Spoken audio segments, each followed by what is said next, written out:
안녕하십니까, 군설 이주석입니다. 오늘은 먼저 여러분께 양해의 말씀을 드리겠습니다. 얼마 전까지는 방송 이후 여러분들이 달아주시는 소중한 댓글에 제가 일일이 답변을 드렸는데, 근래 제가 답글을 올리지 못하는 경우가 많아졌습니다. 하지만 여러분들이 올려주시는 댓글은 하나하나가 아주 소중한 해병대의 역사라는 것을 잘 알기 때문에 제가 그때그때 확인하면서 별도로 잘 기록하고 있습니다. 며칠 전에 올린 해병대 징집병의 역사 총정리, 이 방송만 놓고 봐도 근래 가장 많은 분들께서 댓글을 달아주셨습니다. 해병대는 강원도에서도 징집을 했다는 내용까지, 이런 그동안 우리가 잘 몰랐던 내용들이 많았는데, 이런 내용들이 제가 다음 방송을 하는 데 있어서 아주 좋은 자료가 된다는 뜻입니다. 제 방송의 소재나 내용들이 모두 여러분의 제보를 통해서 이루어진다는 것은 여러분도 익히 잘 아시리라 믿습니다. 좋은 방송을 만드는 데 있어서는 여러분의 직접적인 전화, 제보 못지않게 이런 댓글 또한 아주 좋은 소재가 됩니다. 따라서 제가 여러분의 댓글에 일일이 답변 드리지 못하더라도 부디 너그럽게 이놈이 요즘 좋은 방송을 준비하느라고 아주 바쁜 모양이구나, 이렇게 좋게 생각해 주시면 고맙겠습니다. 자, 그럼 오늘의 사연, 진해 왕자식당의 비밀, 해병빵과 설사빵을 비교하지 마라, 이런 본론을 시작하겠습니다. 오늘 사연은 병 220자, 정확한 기수와 실명은 공개하지 않겠습니다. 또 오늘 사연은 주인공께서 해병대에 입대하고 김포, 여단 등을 거쳐서 월남전 참전, 귀국해서는 진해 왕자식당에서 근무하신 이분의 해병대 생활 전 과정을 소개하기 때문에 그동안 어떤 특정 주제를 놓고 방송을 진행했던 것과는 조금 다른 방식이 될 것 같습니다. 비슷한 시기에 근무하신 분들께는 아련한 추억, 또 후배들에게는 선배들의 고생을 가늠해 볼 수 있는 그런 좋은 기회가 되리라 생각합니다. 아무튼 여러 사연들을 소개하는 관계로 방송이 너무 산만하지 않도록 제가 잘 진행해 보겠습니다. 단 방송의 내용 중에 해병대의 부정적인 면, 뭐 쌀을 팔아먹었다든가 이런 내용들이 좀 소개되는데, 여기에 대해서는 너무 뭐라고 안 하셨으면 좋겠습니다. 야 임마, 해병대에서 쌀 팔아먹었던 그런 얘기를 떠들면 타군 출신들이 뭐라고 그러겠어? 뭐 팔아먹고 그런 얘기는 안 하는 게 좋을 것 같아.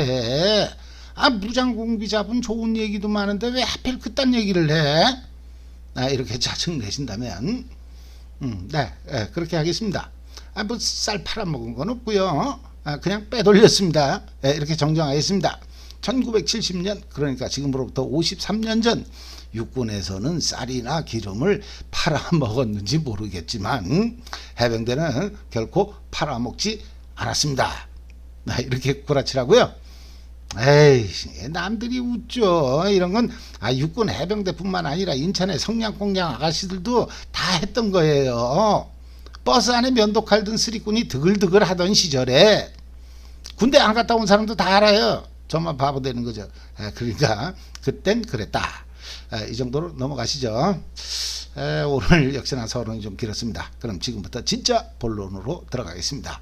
오늘 사연의 주인공 병 220자, 이분은 신병훈련을 마치고 보급병과, 80년대 저희 때는 보급병과라는 말보다는 짜리병과라는 말을 더 많이 썼던 것 같습니다.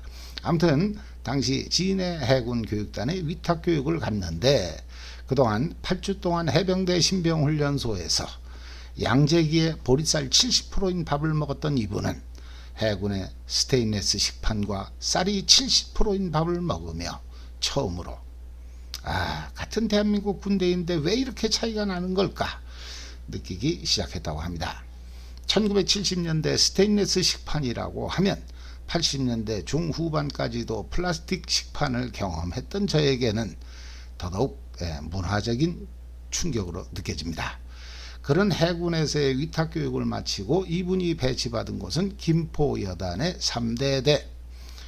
그러면 이 여단은 월남전 철수 직후인 72년 3월 김포의 5여단이 해체되면서 주둔을 시작했으니까 1970년에 3대대라고 하면 김포, 하성, 오여단 3대대가 되겠죠. 그러니까 어쨌든 뭐 김포에 떨어진 겁니다. 그러면 이제 가면 해병대다, 내 힘을 김포 땅이다, 그리운 영자 남겨두고 나만 홀로 떠나갑니다. 사랑의 외기러기 영자야, 제대하는 그날까지 정조만을 지켜다오. 참 기억나시죠? 저는 포항에서 근무했으니까 포항 땅이다 이렇게 해야죠. 근데 장교들도 이런 노래 불렀냐고요? 저는 안 불렀어요. 그럼 네가 그 노래를 어떻게 알아? 너 지금 해병대 싸제군가 나보다 많이 하는 것 같은데? 참나. 제가 예전에 말씀 안 드렸나요? 소위부터 대위 때까지 2연대 2대대. 맨날 이런 노래를 들어보세요. 제가 바보가 아닌 이상 자연스럽게 외워지는 거죠. 서당에 있는 애완견이 옛날에는 식용견이었겠구나. 어쨌든 이 멍멍이도 거기서 3년을 살면 하늘천 따지 천자문을 외운대잖아요. 그런데 하물며 대한민국 해병대 장교라는 놈이 소위부터 대위 때까지 4년 동안 맨날 들으면서 그걸 못 외우면 그게 서당 개만도 못한 놈이지. 서당 깨가 뭐 외우고 싶어서 외웠겠어요? 그냥 눈만 뜨면 맨날 들리는 소리니까. 그러니까 뭐 하늘천 따지 하는 거지. 저도 그런 케이스예요. 이런 노래를 못 부르는 해병대 예비역 장교가 더 문제예요. 왜? 그분들은 머리가 저보다 나쁘다는 뜻이잖아요. 자동 암기가 되는데 어떻게 그걸 못 외워? 난 이해가 안 되네. 내가 술 먹고 곤조가 부르면 동생 중에 한 놈이 그러더라고요.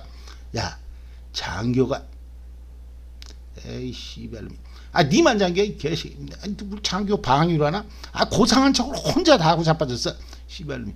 해병대가 다 그런 거지. 얘기가 또 딴 데로 샜나?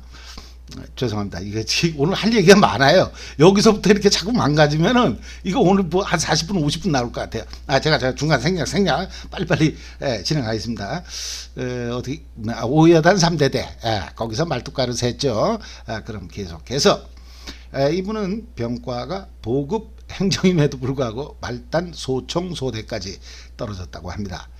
월남 귀국자들한테 엄청 많이 맞았다고 하네요.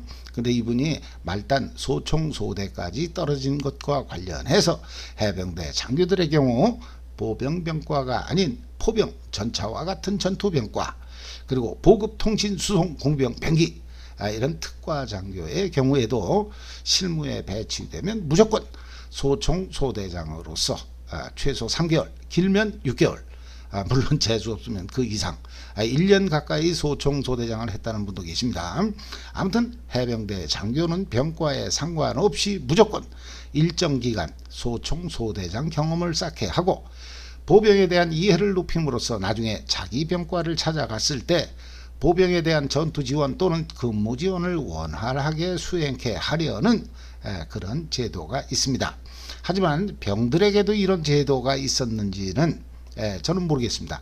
80년대 중후반에는 분명히 없었던 것 같습니다. 즉 보급병과를 받은 이등병이 말단 소총소대에 배치되진 않았다는 뜻입니다.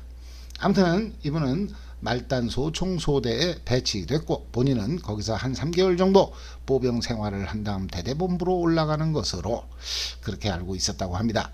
하지만 이분은 3개월이 넘어서도 대대로 올라가지 못하고 뭐 이런 걸 이제 우리는 꼬였다고 그러죠. 매일 밤 탄포에 탄창 10개를 넣어서 허리에 두르고 수류탄 2발에 핸드 파라솔 한 발을 휴대한 채, 이 핸드 파라솔 참 오랜만에 들어보는 단어 같습니다. 이 정도 이렇게 대충 한 30cm 정도 되는 것 같아요. 굵기는 어린애 손목 그 정도죠. 제가 신임 쏘이 때 야외 훈련 나갔는데 한밤중에 중대장이 이제 조명탄 날리라고 무전에서 겁나게 떠드네.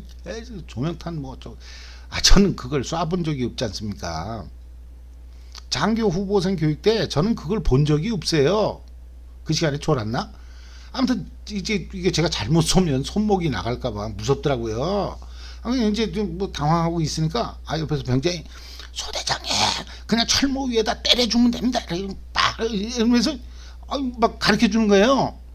근데 이걸 어떻게 벗겨? 내가 까본 적이 없잖아 이거를. 그 뭐 그렇다고 뭐 라이터 켜요? 근데 뭐 헤매다가 간신히 이제 어떻게 벗겠어 이제. 그래가지고 이제 땅바닥에다 이제 철모 탁 놓고 그냥 빡 내리쳤더만 내 얼굴 여기 있잖아요. 내가 이제 이렇게 숙였을 거 아니에요. 이렇게 철모 위에다 막. 이 자식이 이제 슉 날아가는 거야. 근데 정확히 내 이 얼굴 10cm도 안 되게 슉 날아가더라고요. 그러니까 내가 만약에 대가리를 조금만 이렇게 내밀었다면 조명탄이 이제 내 이 코를 훑고 지나가는 거예요 이게. 그럼 나 이거 방송 못 하는 거지. 그 뒤로 끝나는 거야. 나 이제 물론 제대했겠죠 그때. 응? 근데 이걸 만약에 턱을 내가 이렇게 그 코만 나가는 게 낫나? 턱에 맞는 게 낫나? 대가리를 많이 내밀었으면 이 턱을 맞았을 거 아니겠어요? 여기를 이렇게. 생각만 해도 아찔해요. 여기 딱 맞으면 뜨거. 그래도 죽질 않겠죠?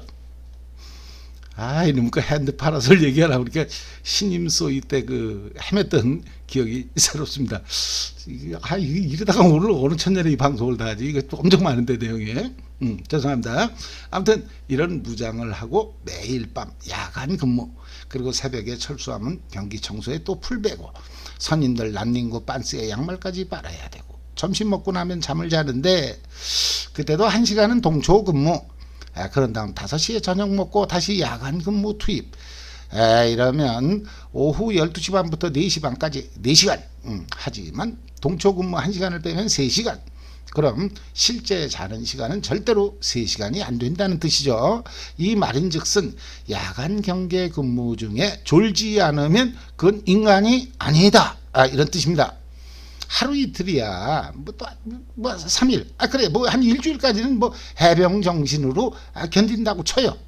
하지만 이런 생활을 매일 밤 반복해야 된다면 초소에서 선임은 다리 뻗고 잔다, 후임은 존다. 이게 오히려 정상일 것 같습니다. 또 가끔은 한강 하구에서 월선한 어부들을 집합시켜 놓고 8, 9년차 월남 하사가 민간인을 빠따치는 모습을 보기도 했는데 그러던 어느 날 이분은 말라리아에 걸렸고 부대에서는 그럼 집에 가서 치료하고 와라 이러면서 5일짜리 휴가를 보내줬다고 합니다. 참나 이게 휴가 보내줘서 뭐 좋긴 합니다만 군대에서 병 걸리면 집에 가서 치료하고 와야 되나? 그렇게 6개월을 보내고 첫 휴가를 갔는데 그때 마침 이분의 중대에서 하사관이 중대본부에 수류탄을 던지고 총기를 난사하는 사건이 발생해서 여러 명이 사망하고 부중대장이 중상을 입는 사고가 발생했다고 합니다. 비록 휴가 기간에 일어난 사고였습니다만 이분은 이런 사고와 매일 밤 이어지는 구타 그리고 보급병과임에도 소총소대에 근무해야 하는 현실에 차츰 부대에 대한 염증이 생기기 시작했다고 합니다. 이런 생활을 계속할 바에야 차라리 월남에 가자 이런 생각을 하게 되었는데 보병생활 7개월 드디어 이분은 자신의 병과를 찾아 대대본부로 올라갔고 그러면 소속은 5여단 3대대 본부중대가 되는 거죠. 그런데 얼마 전에 발생한 수류탄 사고로 당시 3중대 중대본부의 주민등록 보관함이 불에 탔고 이분이 전출을 간 본부중대에서는 이분에게 집에 가서 주민등록증을 만들어 오라면서 다시 일주일 휴가를 보내주었다고 합니다. 휴가 기간 동안 이분은 해병대를 먼저 제대한 월남전 참전 동창을 만났는데 이분의 고민을 들은 그 친구의 조언은 김포에서는 절대 월남을 못 간다. 월남을 가려면 포항에 있어야 한다. 뭐 사고를 쳐도 좋다. 또 너는 보급병과이므로 월남에 가더라도 자기 병과만 찾아 먹으면 죽지 않을 가능성이 높다.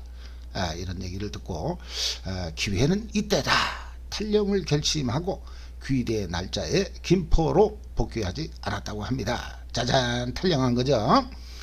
그럼 조금 전에 제가 부른 말뚝과 1절, 그 있잖아요. 그리운 영자 남겨두고 김포 땅에 떨어진 거, 이 노래 2절을 들어보셔야죠. 탄력 얘기가 나와서 그래요.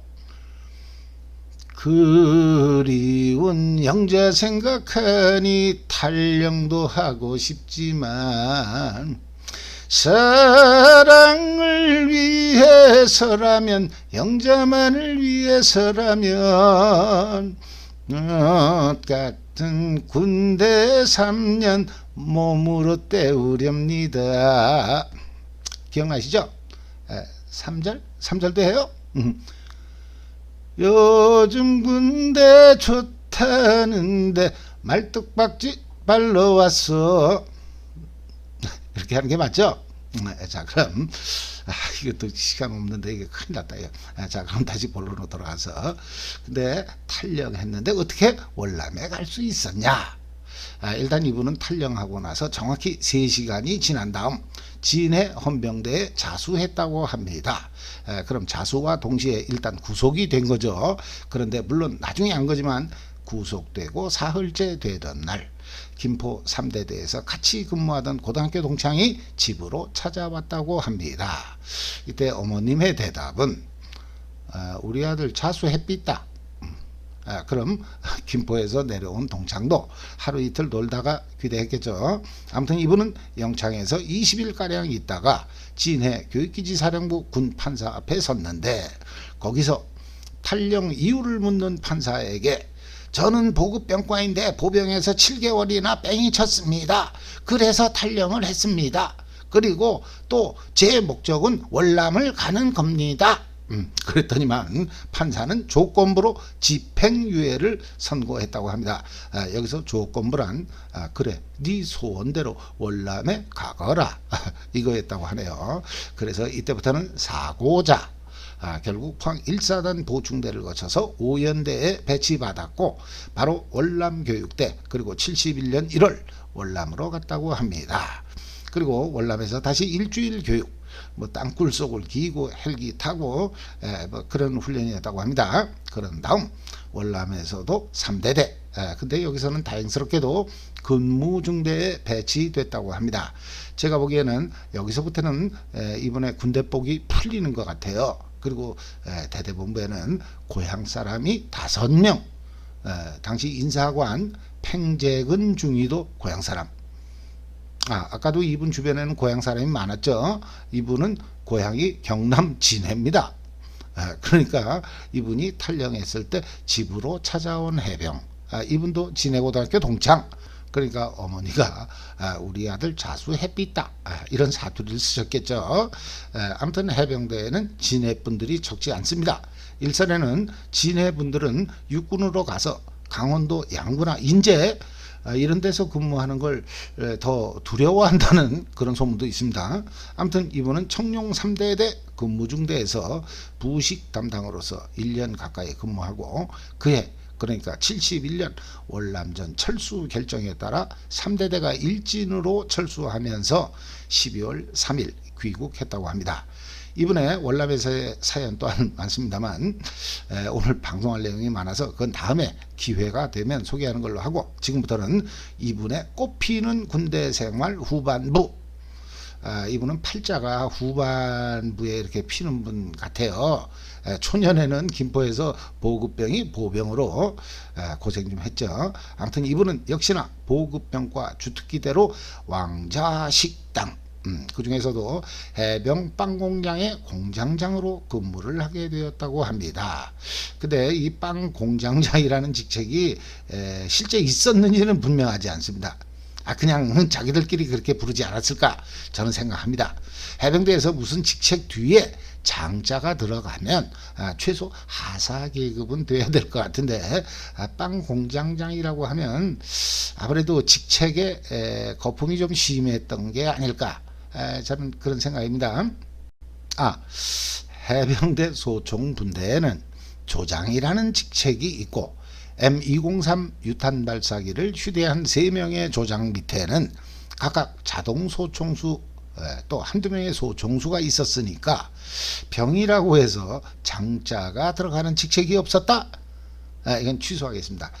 그러고 보면 이 빵 공장장 밑에는 대원이 2명 있었다는 걸로 봐서 그냥 소총분대 조장 뭐 이 정도로 보면 될 것 같습니다. 당시 왕자 식당에서 제일 높은 사람은 식사관, 계급은 대위였다고 합니다. 왕자 식당 주계장 뭐 이런 말 대신 식사관이라는 명칭을 쓴 걸로 봐서 주계장이라는 직책은 해병대 부사관 뭐 그런 분들한테만 썼던 명칭이 아니지 모르겠습니다. 그 육군 장교 출신 백종원이가 사관 식당에서 무슨 책임자를 하면서 요리를 했다고 하는데 해병대에서는 장교가 식당에서 근무했다? 저는 1사단에서는 결코 본 적이 없습니다. 대대 주계장은 고참 중사, 고참 하사갈 때도 있죠. 그리고 연대 사관 식당 주계장 역시나 고참 상사. 사단에 있는 사관 식당이라고 해서 장교가 주계장이었다? 저는 들어본 적이 없습니다. 아무튼 당시 왕자 식당에는 식사관 대위 그리고 선임하사관이 상사 총 11명 정도 됐는데 여기서 방금 이 2명을 빼면 나머지는 모두 8명 하사 1명 없이 8명 전부가 병이었다고 합니다. 그럼 8명 중에 3명이 빵 공장에서 근무했다는 뜻이죠. 그럼 잠깐 진해 훈련소의 모습을 한번 보고 가시죠. 이 사진은 육정문을 통해서 입소하고 있는 모습이라고 합니다. 맨 앞에 왼쪽에서 2번째 아주 여유있게 웃고 있습니다. 이렇게 웃는 걸 해병대에서는 쪼갠다 이렇게 표현을 하는데 여기서부터 정확히 10초 이내에 뭔 소리가 들렸을 것 같습니다. 야 이 새끼야 쪼개냐? 옆차기가 날라올 수도 있죠. 근데 이분은 해병대에 입대하는 마음가짐, 자세 이런 게 일단은 됐어요. 그 뒤에 있는 분하고 딱 2명 머리를 짧게 깎고 들어오지 않습니까? 입고 있는 바지도 2분은 허리띠를 뺐어요. 미리미리 집에 놔두고 왔다는 뜻이죠. 이런 분들은 훈련소에서 아무래도 덜 맞았을 것 같습니다. 이 사진은 정문을 통과하고 한 5분 이내 그때쯤 찍은 사진 같습니다. 하지만 거의 전부가 머리를 빡빡 깎은 걸로 봐서 조금 전 사진에 비해서는 시기적으로 상당히 이른 시절의 사진 같습니다. 저 뒤로 보이는 건물 그러니까 바닷가 쪽이죠. 그게 화장실이었다는 것 같습니다. 이 화장실 관련해서 예전 방송에서 몇 번 말씀드린 적이 있는데 갯벌에 떨어진 낙하물이 밀물과 썰물의 교차에 따라 아주 자연스럽게 수세 즉 물에 씻겨 내려가는 최첨단 수세식 화장실 기억하시는 분들이 많으실 것 같습니다. 왕자 식당 PX에서 빵을 10개 사면 제 아무리 동작이 빠르고 힘이 센 훈련병일지라도 최소 서너 개 이상은 주변의 아귀 즉 배고픈 귀신들에게 빼앗겨야만 했고 다행히 해병 창고 안에 잘 짱박으면 이 첨단 수세식 화장실에서 입에 우겨 넣을 수 있었다는. 하지만 화장실 칸막이가 낮아서 빵을 삼키려면 이렇게 고개 숙인 자세에서 이게 되게 불편할 것 같아요. 그죠? 좀 어려웠을 것 같죠? 그 병아리 닭, 그 물 먹는 자세 그 기억나세요? 이렇게 이렇게 삼키잖아요. 이 고개 숙이는 거 빵에 이게 한입 확 넣는데 이게 내려가겠어요? 잘못되지. 그러니까 삼킬 때는 이 고개를 들어야 돼요. 고개를. 뭐 입안에 있는 건 못 빼가지겠지. 뭐 모자는 훔쳐가도. 그래서 이렇게 하늘 한번 쳐다보고 그러지 않았을까. 이게 솔직히 제 개인적인 생각이에요. 전 뭐 그 시대 사람이 아니니까요. 뭐 그런 경험이 없어서 모릅니다. 이 사진은 가입교 이후 머리 깎고 군복을 비롯한 피복류를 지급받는 모습이라고 합니다. 뒤로 보이는 2층 건물이 신병 5대대 병사라고 하는데 저 뒤로 천자봉이 보이는 걸 와서 바닷가 쪽에서 북쪽을 보고 찍은 사진 같습니다. 이 사진은 지금부터 소개할 왕자 식당의 모습입니다. 해병훈련소가 포항으로 옮겨간 이후 즉 왕자 식당이 폐쇄되고 나서 찍은 사진. 건물이 거의 방치된 그런 모습입니다. 제 머리 위에 있는 작은 건물이 식기 세척장이라는 것 같습니다. 그럼 지금부터는 이 사진을 배경화면으로 사용하겠습니다. 당시 이분께서 빵 공장장으로 근무하셨다는 말씀을 듣고 나서 저는 예전 방송에서 한번 언급했던 해병빵에 대해서 여쭤봤습니다. 그걸 도대체 어떻게 만드셨길래 훈련병들이 그걸 먹기만 하면 설사를 했고, 그래서 오죽했으면 해병빵이 아니라 설사빵이라고 했겠습니까? 그거 당시 그 빵에 뭐 집어넣은 거 아닙니까? 아이, 그렇게 따지지 못했죠. 이제 말은 이제 그렇게 한다는 거예요. 이제 공손하게 해야죠. 아무튼 제가 좀 따지는 투로 여쭤봤어요. 그랬더니 이분께서 대뜸 화를 내시더라고요. 아니, 욕은 안 했다. 야, 들어갈 게 뭐 있노? 밀가리, 이스트, 설탕, 바다, 물. 내는 그거밖에 안 넣었는데 내 빵을 먹은 기수 245기, 250기까지 어떤 문디 새끼가 그딴 소리를 짓거리노? 경상도 말이 좀 되죠? 아무튼 이러는 거였어요. 245기부터 250기까지 전부가 오늘 제보자께서 만든 빵을 먹었다는 뜻이죠. 그럼 같은 시기에 하사관학교 하후 91기부터 95기, 그리고 진해 교육기지 사령부에 근무했던 실무병들도 먹었다는 뜻입니다. 그러면서 추가적인 말씀, 그게 알기다. 그 덕산 사격장, 상남훈련소, 거기 모포부대 아줌마들이 파는 술빵, 그걸 먹고 설사를 한 기지 내 빵에는 이스트를 그래 많이 때려 넣지 않았다. 알겠나? 이러시는 거였어요. 그 술빵 거기다가 이스트를 때려 넣고 입력에 부풀리면 양은 엄청 늘어나지만 설사를 한다고 하네요. 근데 이분께서 이스트를 많이 때려 넣지 않았다, 이렇게 말씀을 하셨지만 계속해서 사연을 들어보니까 이스트를 많이 넣으면 우리 해병대 신병들의 건강을 해친다. 그러니 딱 정량만 넣자. 이랬던 것 같지는 않습니다. 그러니까 좋은 뜻으로 그렇게 이스트의 양을 적당량 그렇게 넣었다, 이런 뜻은 아닌 것 같다는 게 제 생각입니다. 왕자식당에서는 쌀과 고기를 빼돌렸지만 빵 공장에서는 바다하고 이스트만 좀 돈이 됐다고 합니다. 그러니까 이분이 월남 갔다 와서 낙하산으로 빵 공장장이 됐는데 후임 2명이 팔아먹는 걸 보니까 밀가루, 설탕 이런 돈이 안 되는 건 놔두고 이스트의 바다만 빼돌렸다고 하는데, 제가 보기엔 밀가루와 설탕은 부피가 커서 빼돌리기가 쉽지 않았을 것 같습니다. 그러니까 주로 이스트 그리고 바다, 물론 이 바다는 우유 바다가 아니죠. 과거 우리는 마가린을 바다라고 불렀던 것 같습니다. 아무튼 이스트의 바다, 그걸 후임들이 천장에 감추고 이수행님, 이거 해병학교 아줌마들한테 갖다 주면 돈을 줄 겁니다. 그래서 자신도 여기에 동참하게 됐다고 하시는데 지금은 엄청 반성한다고 하십니다. 근데 솔직히 이건 큰 돈은 안 되고 그냥 소주값 정도, 뭐 그 정도였다고 합니다. 이 말씀인즉 큰 도둑은 왕자식당에 있었다는 뜻으로 저는 이해했습니다. 그럼 왕자식당은 어떻게 빼돌렸을까요? 일단 밖에서 이정문을 통해서 쌀을 싣고 들어오는데, 일정문은 사령관이 출입하는 문, 의장대가 근무를 섰다고 하네요. 그리고 이정문은 실무 인원들, 그리고 각종 보급 차량이 출입했고, 삼정문은 피교육생들이 이용했다고 합니다. 아무튼 이정문 앞에 쌀을 실은 트럭이 정차하고 차량에서 쌀 50가마 그러면 헌병이 50가마 이렇게 복창하고 기록, 그러면 통과됐는데, 가끔은 쌀 포대를 열어봤던 그런 게 아닐까, 저는 그런 생각이 드네요. 그러니까 외부에서 쌀을 포대에 담을 때 밑에는 보리쌀을 깔고 위에 3분의 1 정도만 쌀을 덮었다고 합니다. 헌병이 안 볼 것 같으면 다 보리쌀 넣어버리지, 무토로 그 3분의 1을 쌀을 넣어요. 그 팔면 다 돈인데.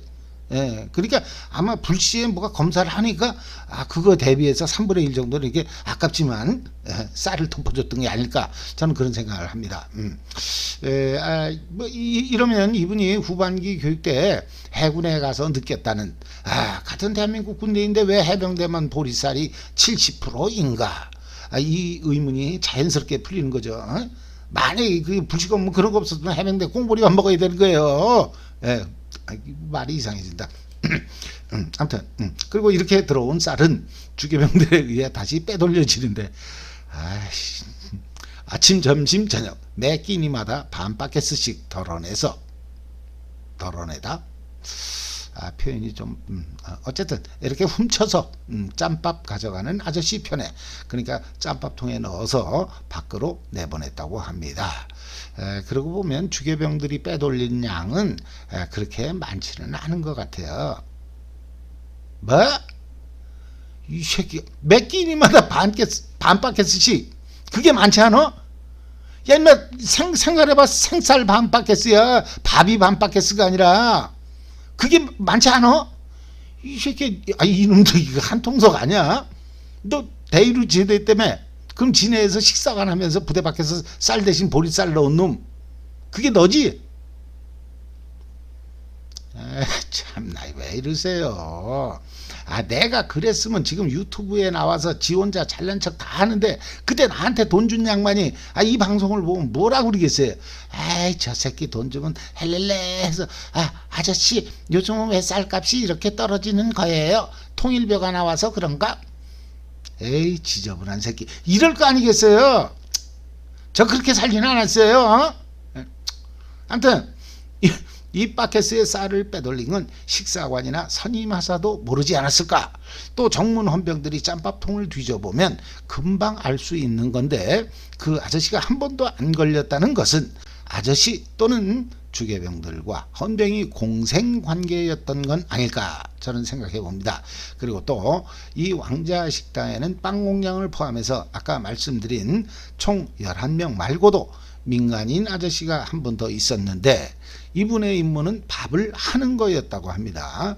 하지만 정식 문관도 아니고 따라서 월급도 없었다고 합니다. 그러면 이분은 누구였을까요?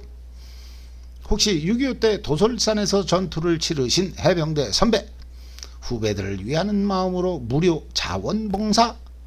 이렇게 생각하실 수도 있겠습니다만, 그때는 무슨 뭐 자원봉사 그런 거 없어요. 밥만 먹여주면 다 일할 때지.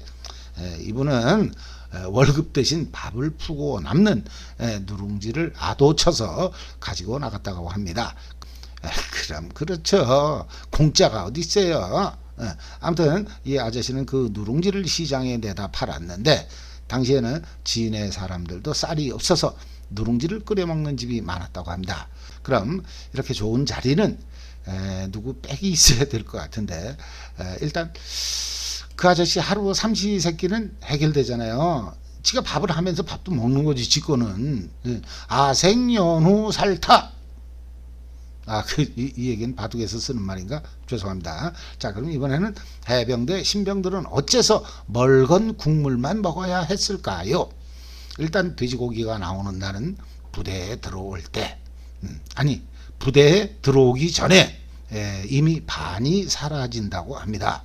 제가 예전 방송에서 포항 1사단의 소고기는 어떻게 없어졌는가, 그걸 자세히 말씀드린 적이 있는데, 진해 역시나 아예 들어올 때 반밖에 안 들어왔다는 뜻입니다.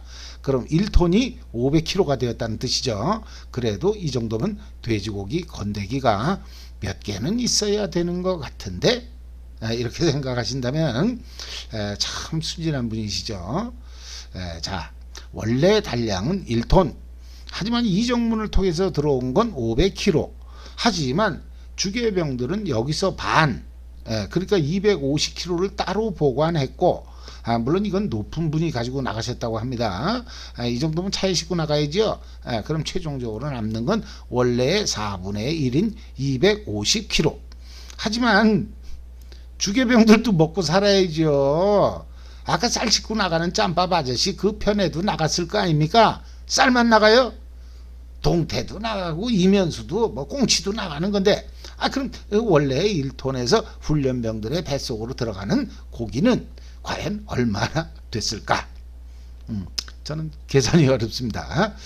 그럼 다시 해병빵의 사연으로 돌아가서, 당시 훈련병들은 해병빵을 일주일에 한 개씩 먹었다고 하는데, 이분이 만들어서 먹였다는 병 245기부터 250기까지 이분들 이전에는 과연 몇 기부터 해병빵이 보급되었는가 그걸 알아보려고 245기 이전 많은 분들께 여쭤봤습니다만 해병빵이 정확히 언제 시작됐는지는 확인할 수가 없었습니다. 또 같은 200자에서 어느 기수에서는 예를 들면 236기 6분은 해병빵을 구경해 본 적도 없다 이렇게 말씀해 주셨습니다. 220자 다른 기수에서도 해병빵은 구경도 못 해봤다는 분들이 몇 분 계십니다. 하지만 빵을 먹었다 이렇게 말씀해 주시는 그런 분들이 더 많아요. 해병빵이 언제 시작됐는지 정확히 아시는 분은 제보해 주시기 바랍니다. 뭐 이게 뭐 어느 기수는 주고 어느 기수는 안 주고 그랬나? 뭐 어쨌든 뭐 여러분들 제보를 받으면 제가 나중에 정리가 가능할 것 같습니다. 저희는 진해에서 장교 후보생 교육 시절 해병빵 그런 건 없었고 진해 시내에 있는 백장미 제과에서 싸제빵을 단체로 그때 대량으로 구매해서 먹었습니다. 예전에 초창기에 올린 사연 중에 그 동기생 빵 5개 그 김밥에 해먹다 그 망신당한 그 사연 찾아보시면 보실 수 있어요. 제가 예전에 올린 사연 중에서 영상 중에 내린 건 하나도 없습니다. 네. 또 아까 말씀드린 해병빵과 설사빵의 관계, 여기서 훈련병 설사의 원인은 보급품 해병빵은 결코 그 설사의 원인이 될 수 없다는 것을 저는 이번 그분과 통화 과정에서 느낄 수 있었습니다. 새벽 4시 반 왕자식당 주개병들이 일어날 때 빵 공장의 공장장 및 2명의 직원도 함께 직원 넘어가시죠. 그래 일어나서 밀가루에 이스트를 넣고 반죽을 한 다음 나무 상자 옆에서 불을 뗀다고 합니다. 그러면 서서히 부풀어 오르기 시작하고 아침밥 먹고 공장으로 내려와서 오전 10시쯤 되면 그때부터 빵 모양을 잡아서 그냥 손으로 진짜 수제빵을 만드는 거죠. 그런 다음 가스 오븐에서 구우면 끝. 단팥이나 뭐 다른 게 들어가는 게 아니었기 때문에 식중독이나 설사 이런 탈이 날 가능성은 진짜로 없었다 이렇게 주장을 하십니다. 아까 덕산 사격장이나 상남훈련소 거기서 훈련받을 때 야간 동초 근무를 서면서 울타리 그땐 철조망이나 벽돌 담장 그런 게 아니라 공사판에 요즘 뭐 아시바 뭐 그때 쓰는 PS판이잖아요. 구멍 뻥뻥뻥뻥 나고 그게 담장이었는데 그 구멍을 통해서 밖에 있는 아줌마들에게 화랑 담배를 주고 술빵을 받고 먹었다는 분들이 아주 많습니다. 이런 분들 중에 일부는 진짜로 그 술빵은 품질이 형편없었다 이렇게 말씀해 주시는 분들도 계십니다. 또한 그 모포부대 여인들이 몸을 파는 여자들이었다 이렇게 말씀해 주신 분이 계셨는데 그래서 제가 비슷한 시기에 상남훈련소 뭐 덕산 사격장 여기를 경험하신 분들께 진짜로 그랬습니까? 그때 한번 하면 500원이었다는데 맞습니까? 그랬더니 이분 말씀이 아니 훈련병들이 무슨 힘이 있다고 그 짓을 해? 말 같은 소리를 해야지. 우리 때는 그런 여자들 못 봤어 이러시는데 제가 보기에는 뭐 아무리 못 먹었다고 해도 젓가락 들 힘은 아니 훈련소에서는 젓가락 쓸 일이 없으니까 그럼 숟가락 들 힘은 있었지 않습니까? 저는 충분히 가능한 얘기라고 생각합니다. 다들 근거가 있어서 말씀드리는 거예요. 네. 아무튼 80년대 저희 때도 미군들하고 포항에서 팀 스피트 훈련을 하게 되면 의정부, 동두천, 파주 이런 데서 모포 한 장 들고 내려오는 여인들이 조금 있었습니다. 많지는 않았어요. 나이가 되게 많아요. 되게. 내가 그때 봐도 그 사람들 화장해서 그렇지 나랑 동년배로 안 보여. 다 40 넘었어요. 네. 그 서양 사람들이 한국 여자를 보면 이게 나이 구분이 안 가는가 봐. 그 자식들은. 내가 볼 때 그냥 할머니들인데. 그래서 네. 또 70년대 이게 말이 죄송합니다. 해병빵은 진해 훈련소뿐만 아니라 김포 그리고 포항에서도 부대에서 직접 해병빵을 만들었는데 김포 같은 경우에는 전방에 들어가면 매일 2개 후방 예비대에서는 일주일에 2개씩 먹을 수 있었다고 합니다. 생명수당으로 먹었던 것 같습니다. 그럼 공짜는 아니었던 것 같아요. 병 241기로 포 11대대 3중대에서 근무하신 분의 말씀에 따르면 당시 자신의 중대 바로 옆 그러니까 옹정리에 부식고가 있었고 거기서 빵을 만들었다고 합니다. 이스트를 아주 조금만 넣었기 때문에 밀가루 빵이 제과점 빵처럼 많이 부풀지는 않았는데 그럼 좀 딱딱했다는 뜻이겠죠. 아무튼 맛은 좋았다고 합니다. 여기서 많이 부풀지 않았다는 걸 보면 김포에서도 생명수당 가지고 무언가 수작을 부리면서 게다가 이스트까지 밖에다 판 것 같은 그런 냄새가 좀 납니다. 또 236기 중에 한 분은 상남에서 야간 복초 근무 중 술빵 대신에 인절미를 사서 먹었는데 입에 넣자마자 순찰을 돌던 소대장이 너 지금 뭐하냐 이 소리에 화들짝 놀래서 그냥 바로 삼킨다는 게 기도를 막아버리는 바람에 바로 질식사. 이런 아픈 사연도 있었다고 합니다. 얼마나 배가 고팠으면 그냥 뱉어버렸으면 살 수 있었을 텐데 그게 아까워서 그냥 삼켜버리고 몇 대 맞자 몸으로 때우자 이런 각오로 그 인절미 하나를 씹지도 않고 삼켰다가 죽은 그 훈련병의 모습을 생각하면 당시 훈련병들의 모습이 정말로 가련하게 느껴집니다. 오늘은 해병대 훈련소 신병들을 먹여 살렸던 진해 왕자 식당 그리고 해병 빵 공장에 얽힌 사연을 소개했습니다. 마지막 내용이 참 가슴 아픈 사연입니다. 그렇다고 해서 죽지 않은 모든 해병대원들이 행복했다는 뜻도 결코 아닐 것 같습니다. 6, 70년대 배고팠던 시절 참으로 고생들 많으셨습니다.